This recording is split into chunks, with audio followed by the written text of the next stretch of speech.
So this will be the part 2, right? So what did we do in part 1? We looked at which specific exponential functions actually have inverses, right?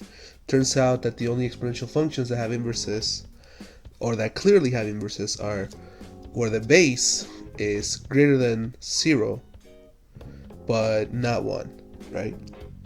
And then we ended up, okay, because they're bijective, then have inverses, which now we call logarithms, right? This is probably what they mostly look like, right? Some variations too.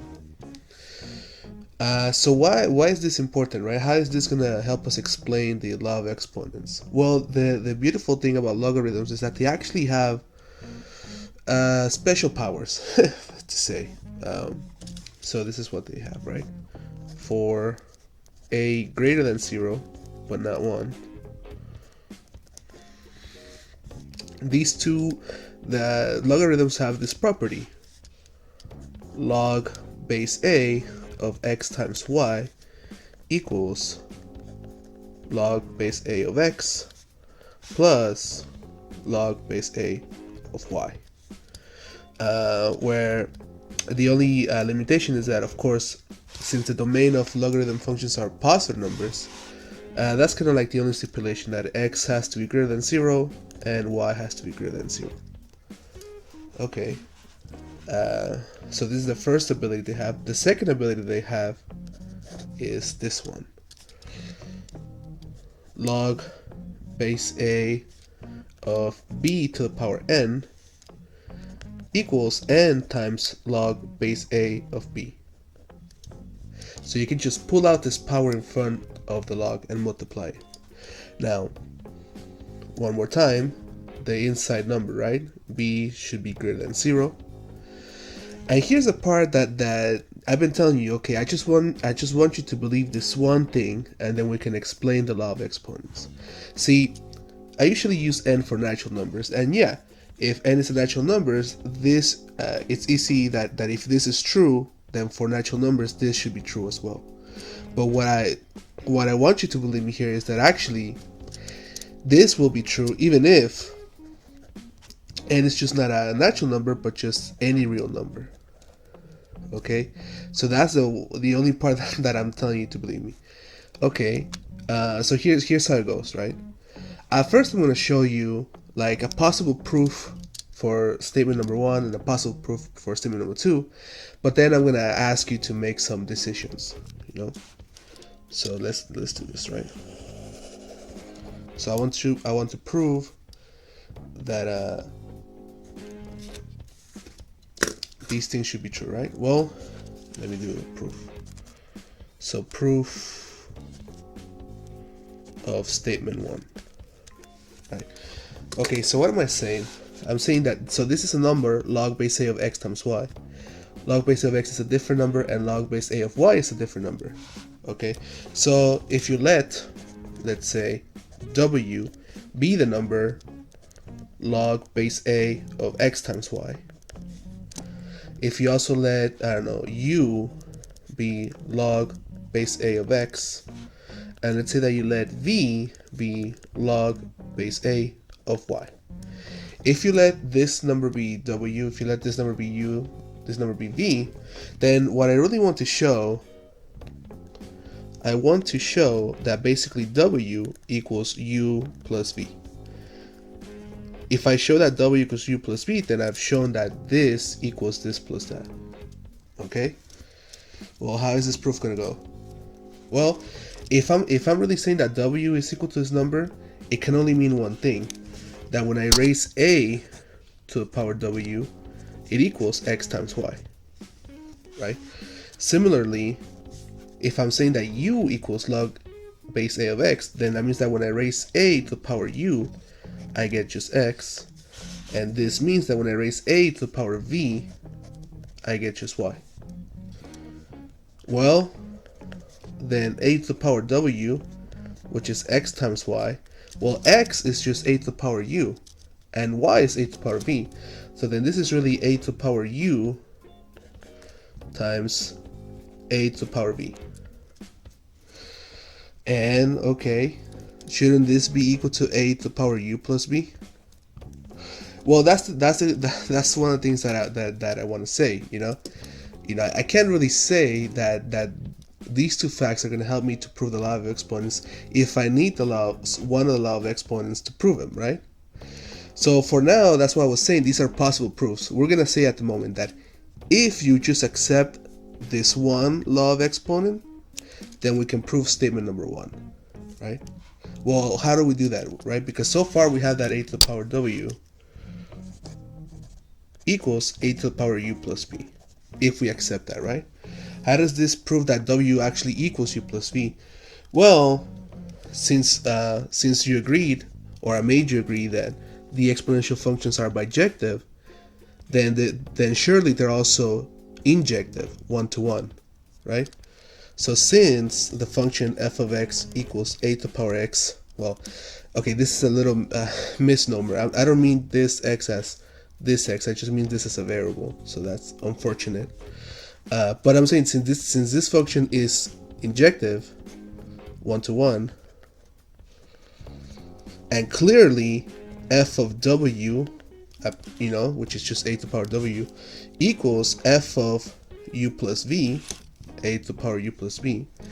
Since f of w equals f of u plus b, and we're saying that this function f is one-to-one, is injective, then that implies that the inputs are the same, meaning that the w is u plus v. And that's what we wanted to show, right? So, okay, what I'm saying is that this proof really only depends on the fact that if you believe this part, right?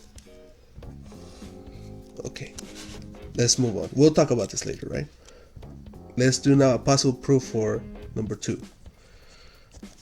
Proof for statement 2, right? Okay, so we're gonna start the same. This is a number. I don't know what it is, right? So let's say that now u in this proof is equal to log base a of b to the power n. And let's just say that just regular log base a of b is v. So what am I really want to show now in this case? So I want to show that basically u equals n times v, right? If I get to this point, then I think I've proven my statement, right? So we take inspiration from the last proof. If u equals log base a of b to the n, that can only mean that when you raise a to the power u, it equals b to the power n. And similarly, if v equals log base a of b, then when you raise a to the power v, you get b. Alright, then, so a to the power u equals b to the power n, but b is a to the power v, so it just means a to the power v to the power n. Do you see where I'm going with this now? Well, okay, I can make this, I can finish this proof and give it a stamp of approval only if I already know that a to some power raised to a different power equals a to these two powers being multiplied to each other, v times n. And again, v times n, one of the axioms is that a times b equals b times a, right? So a to the power v times n is the same as a to the power n times v. And you see where we would take it from now, right? Because a to the power u equals a to the power n times v. Again, by the one-to-oneness, u equals n times v, right? Okay, so why am I saying these are possible proofs, right? Well, what I've just shown is the following. I guess I'll do this side. What I've shown is this.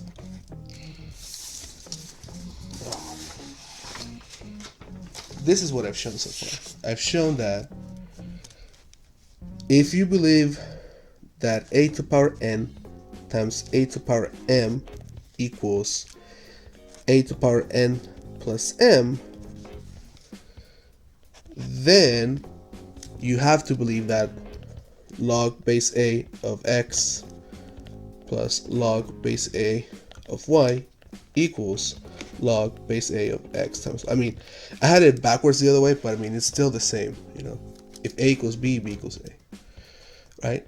And I've also, similarly, I've kind of shown, that proof that I did, or that possible proof, is that I've also shown you that if you accept the fact that A to the power N to the power M equals A to the power N times M, then you have to accept the fact that log base A of B to the power N equals N times log base A of B. Okay, well, here's the thing. Spoiler alert. It's also very possible that you can make a proof that shows that if you believe this statement is true, then you can prove this statement is true. Meaning, you can actually go the other way around. And similarly, believe it or not, we can make a proof that where if we assume this statement is true, then we can prove this statement. So then these two are connected. So this is true only if this is true, and vice versa. This is true only if this is true, and vice versa. Well, what I'm going to tell you is that, the entire video of the Law of Exponents is just me telling you, we're just going to take this one as true. So what I'm going to ask you is that, okay, this one Law of Exponent, we're just going to treat this one as an axiom. Because it's easy to believe. Like if I tell you what's 2 to the power pi times 2 to the power e, I think it's very easy to explain why this should be equal to 2 to the power pi plus e. I think it wouldn't be complicated for me to give you an argument of why you should believe that, right? But on this side, I gotta be honest, because I'm saying that I want this not just to be true for natural numbers. Obviously, these two are obvious if they're natural numbers. It's trivial, as we say in the math community. But I think I would have a hard time explaining to you why 2 to the power pi raised to the power e should definitely, without a doubt, be 2 to the power pi times e. I feel like this might be harder for me to explain to you. However, I think it's somewhat easy for me to explain to you why this property of logarithms should be true.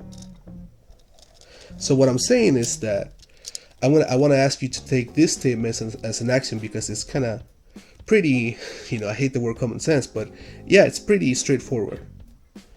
And then if I had to choose between these two, I'm going to show you why I think this is easier to explain than explaining this. Because again, I'm thinking of this in mind. I mean, you have an infinite decimal here raised to another infinite decimal. How can you really be sure that this is going to be this times that?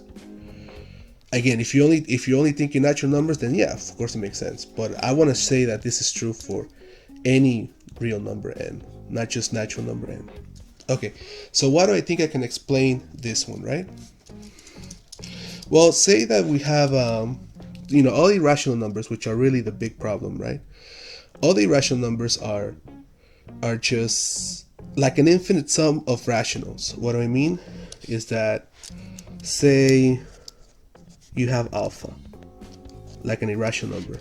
Well, like what's pi? 3 point something something something. And what's e? E is 2 point something something something. Even square root 2 is 1 point something something something, right? So basically, let's take it for now that maybe an irrational is just a whole number, c. And then the first decimal, we're going to call it c1 over 10, Second decimal is going to be c2 over 100, 10 squared. Third decimal is going to be c3 over 1000, c4, and so on, right? And again, c could definitely be 0. There are irrational numbers that start at 0. That's also true. So, I mean, c could definitely be 0. But what I'm saying is that, yeah, you can kind of express an irrational number as like as an integer, c, plus an infinite sum, let's say from 1 to infinity, of some digits. And I'm going to write it like that, right? Like Cn over 10 to the power 1, because that's what I'm saying. C1 over 10 to the power 1, C2 over 10 to the power 2, C3 over 10 to the power 1. So we're like for every natural number n, Cn is just one of the digits, 0 through 9. Just a digit. But yeah, right? If you can believe, so then I'm making you believe that. If you can believe that any irrational number can be written like as an infinite sum in this kind of nice manner, then let me show you why you should believe this statement, right? I'll attempt to do my best, right? Well, let's say you have log base a of b to the power alpha. Okay, that's an alpha right there. Okay, so that's going to be equal to log base a of b to the power c plus c1 over 10 plus c2 over 100 plus c3 over 10 cubed, so on and so forth, right?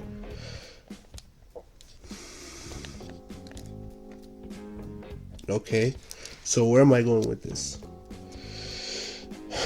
Well, I've done this before in the Law of Exponents video, that you can break this apart as log base a of b to the power c times b to the power c1 over 10 times b to the power c2 over 100 times b to the power c3 over 1000 times so on and so forth, right?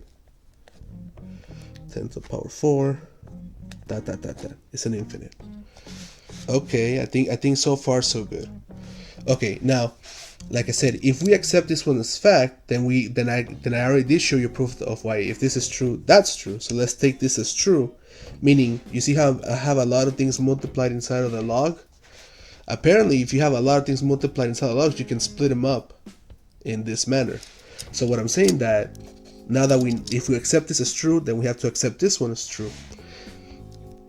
And if we accept this one as true, then you have to agree with me that this should be equal to log base a of b to the power c plus log base a of b to the power c1 over 10, yada yada yada, right? Log base a of b to the power c2 over 100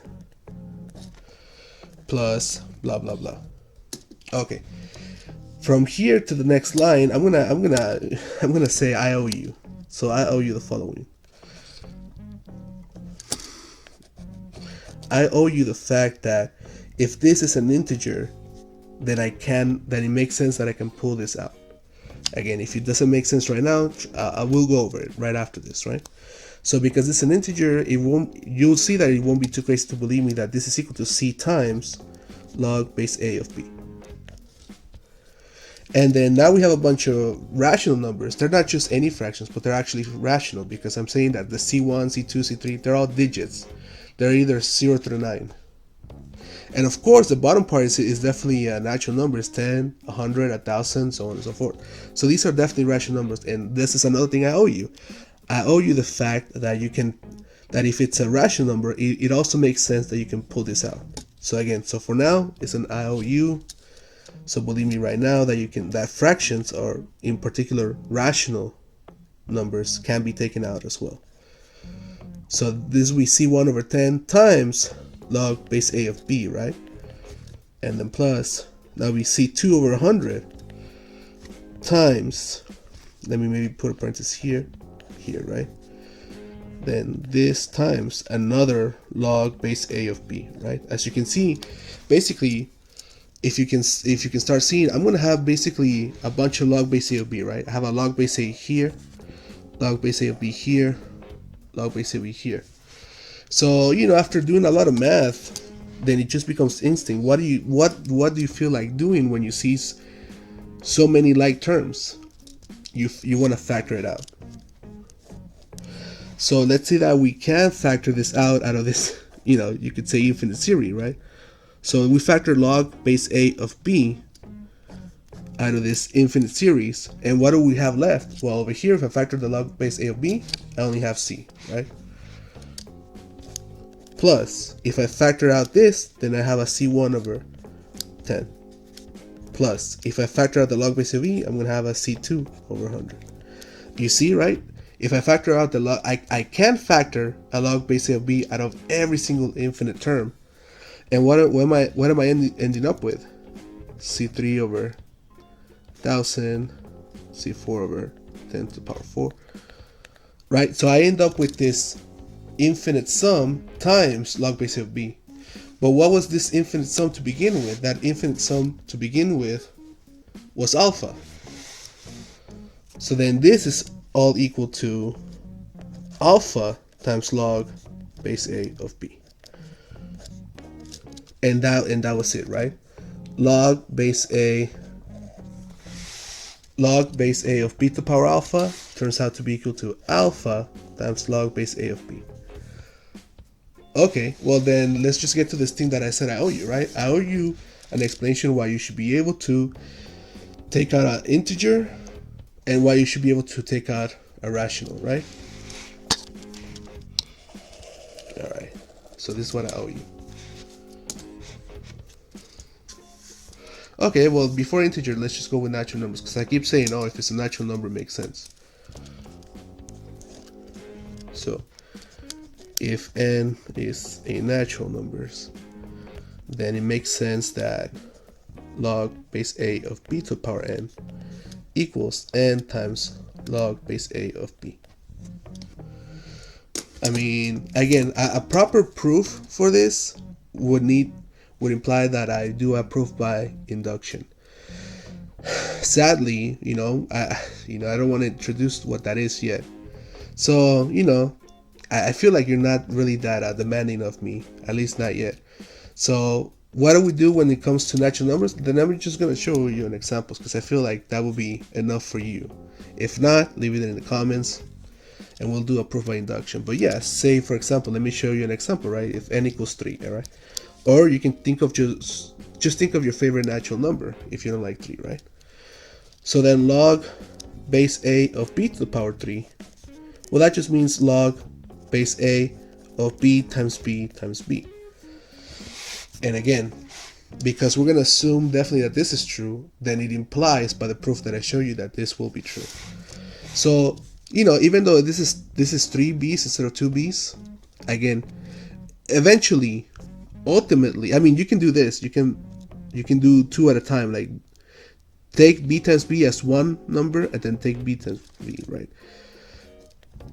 Anyways, I'm telling you that, trust me, ultimately, this will be log a times b plus another log a times b and then plus another log a times b.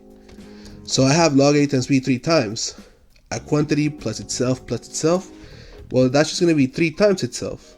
3 log base a of b. Right? So again, a proof by example isn't really a proof, but I feel like since I really haven't talked about a proof by induction, and I think you're okay with this, right?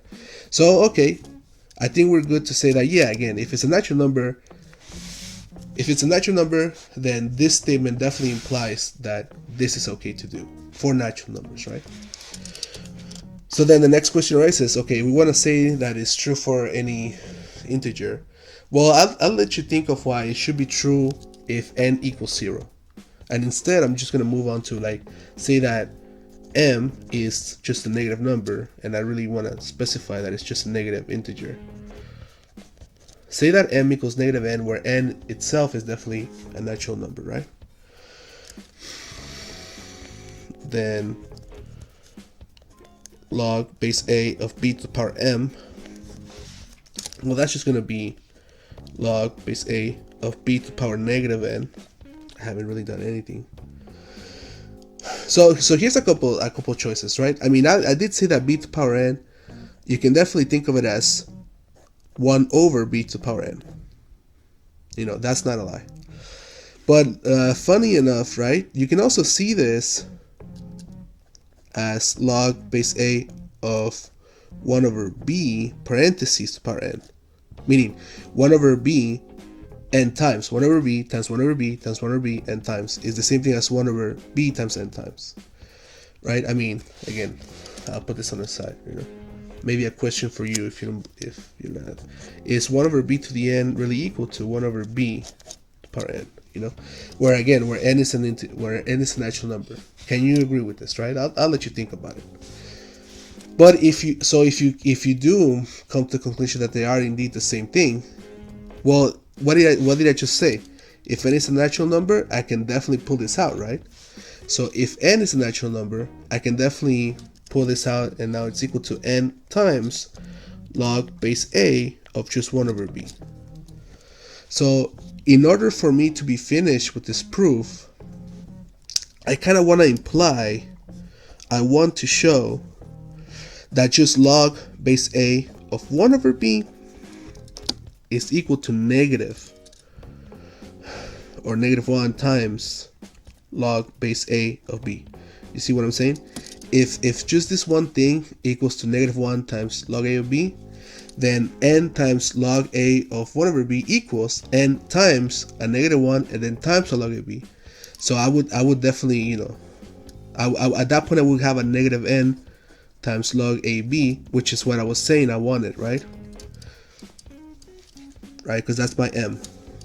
So that would be equal to m times log AB. You see that? So that's what I'm saying. As long if we can prove that log A of 1 over B just equals -1 times log A of B, then we're done. Okay, so how am I going to do that?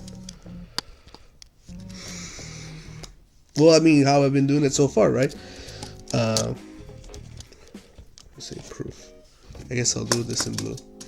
So what would be the proof of this statement is that, okay, let U be log base A of 1 over B, and let, I don't know, V be just log base A of regular B. So I want to show that U equals a negative B, right? So I'll put it in a bubble. Want to show U equals negative B. If I get to this point, I'm done with the proof, right? Okay, so what does U equal log A of 1 over B? It means that when I raise A to the power U, I get equal to 1 over B. And what does V equal log base A of B mean? That means that when I raise A to the power B, I just get a regular B. Well, so far all I've been doing for these proofs is substitute, right? A to the power U equals 1 over B equals 1 over A to the power V. So 1 over U equals 1 over A to the power V. Well, can you let me get away with saying that this is just A to the power negative V? Do you feel like I've proven this before? I think I have, right? In the video of exponents, again, the law of exponents, right? The reason why I'm gonna go ahead and say that this is equal to that is because 1 over B, so 1 over AV is the multiplicative inverse. The multiplicative inverse of A to the power B.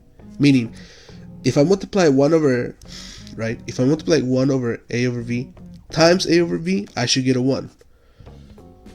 Which means that the power that's attributed to 1 over AV should be negative B, because negative V plus B equals A to the power 0. That's really the point I'm trying to get at. But if if you believe all that I'm saying over here in this side note, so 1 over A to V really is A to the power negative V, well, therefore we're done, because A to the power U, run out of space, A to the power U equals A to the power negative V, and again, because of the one-to-oneness, U equals negative V. So you see, you know, I don't know, one thing that hopefully you're realizing is that proofs might seem complicated, but they're actually not. They all have like once you see one, they kind of all have the same flavor, at least for similar topics. You know, I guess it's like vaccines, right? Where like vaccines are just like weak versions of a virus, and if you can kill the weak version, you can probably kill the stronger version. Alright, whatever. This was not paid by the government. Okay, so last part, right? If P over Q is a rational number, and by that I'm already implying that P and Q are integers. So why should it be the case that log base A of B to the power P over Q equals P over Q times log base A of B, right? Why should this be the case? Well, what do we know about fractions is that, you know, numerator just tells you how many of what kind you have, right? So what I'm saying is log base A of B to the power P over Q Well, what did we agree that b to the power p over q was? We agreed that this is log base, that this is the cube root of b, or b to the power negative 1q, and then raised to the power p, right? I think that's what we agreed on the one of the videos. Okay, well, even though I said it's an integer, well, I think we already did talk about how if this is an integer, you can pull it out, right? So then this should be equal to p times log base a of b to the power 1 over q. So how am I gonna go from here to here? I really just want to show that log base a of b to the power 1 over q is just really 1 over q times log base a of b, right?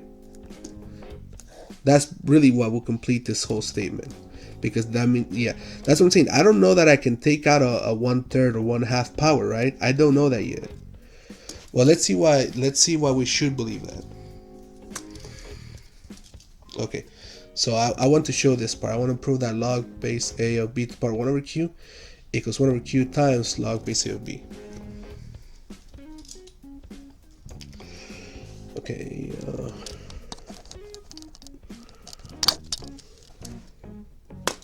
why should we believe this, right? So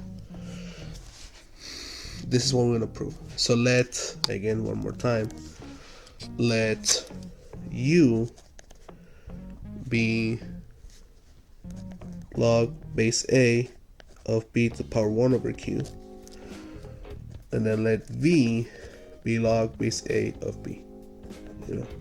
Again, sometimes I put the parentheses, sometimes I don't. It depends, if the audience is already used to it, they can tell what's what.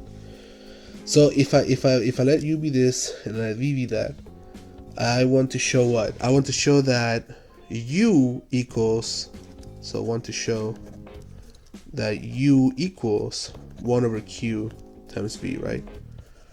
If we can show this, then we're good. Okay, so then let's start like we always do. If u equals this, that can only mean that a raised to the power u equals b to 1 over q, right? And then this means that a to the power v is just b.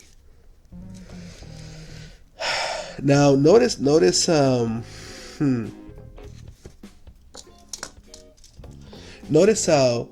if I substitute this for this, so I'm going to put this in bubbles because I'm not going to include this in, when I put something in bubbles, it means this is not really part of the proof.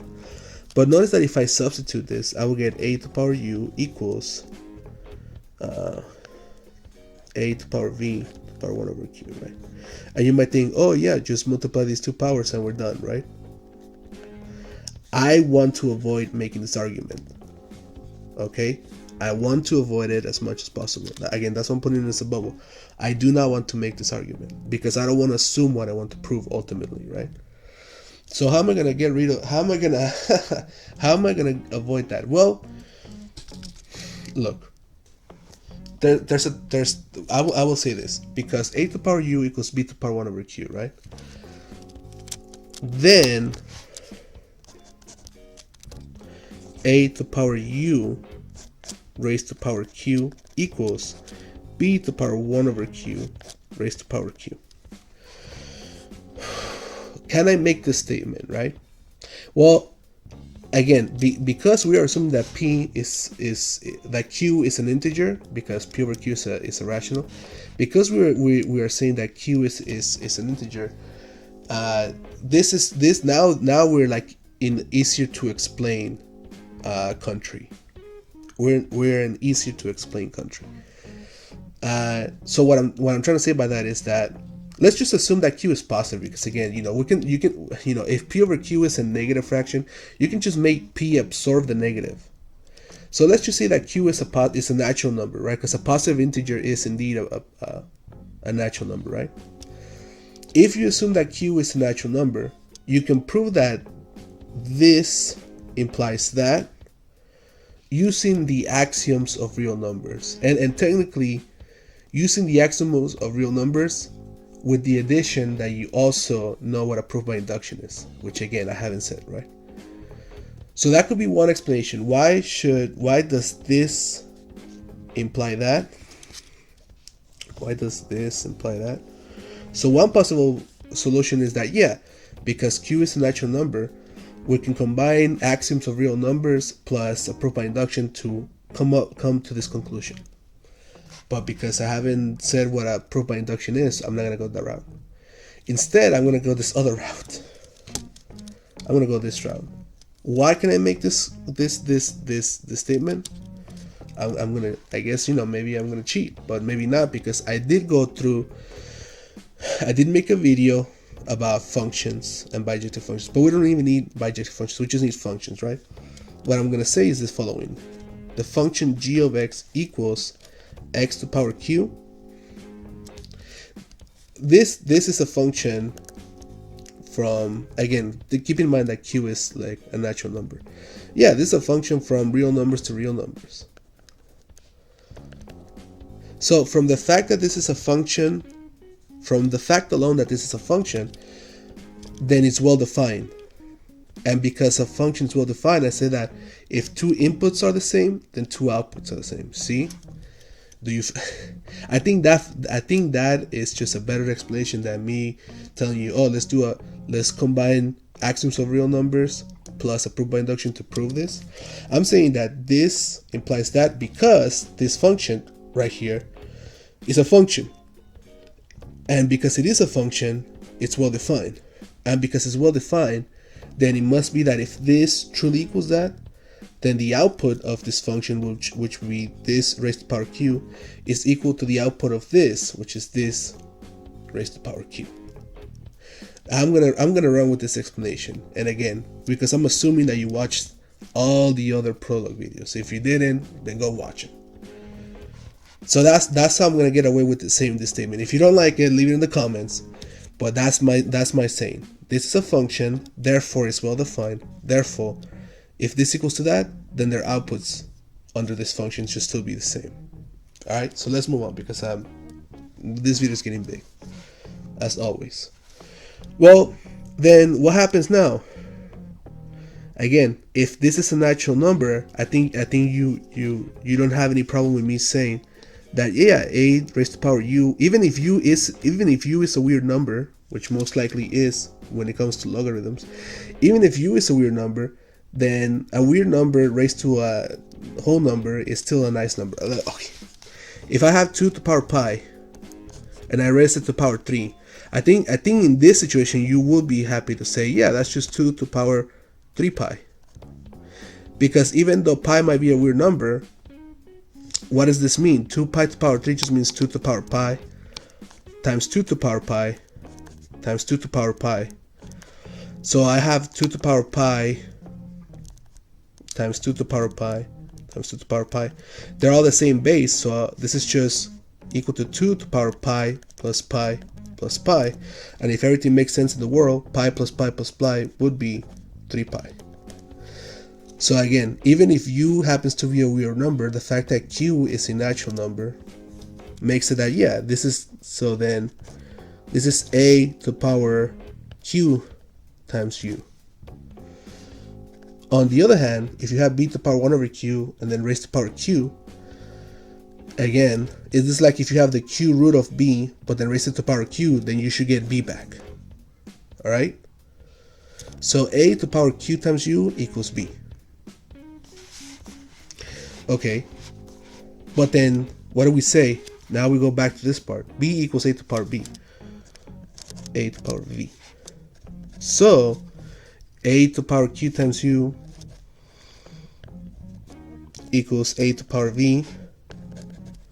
Then again, by one-to-oneness, q times u equals v. And if I divide by q on both sides, or multiply by 1 over q, then you end up with u equals 1 over q times v.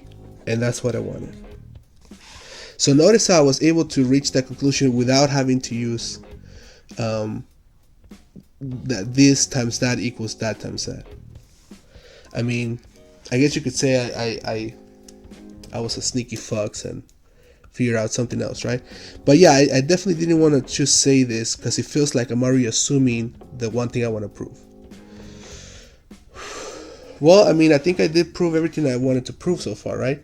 I said that, okay, I should have mentioned that this was number 3, right? So I'm saying, so I think I finished by saying that, yeah, if P over Q is an integer, then log base A of B over P over Q equals P over Q times log base A. So in conclusion, I'm saying that, yeah, right? Okay, one more time, just to end the video, right? Saying that log base A of B to the power, I don't know,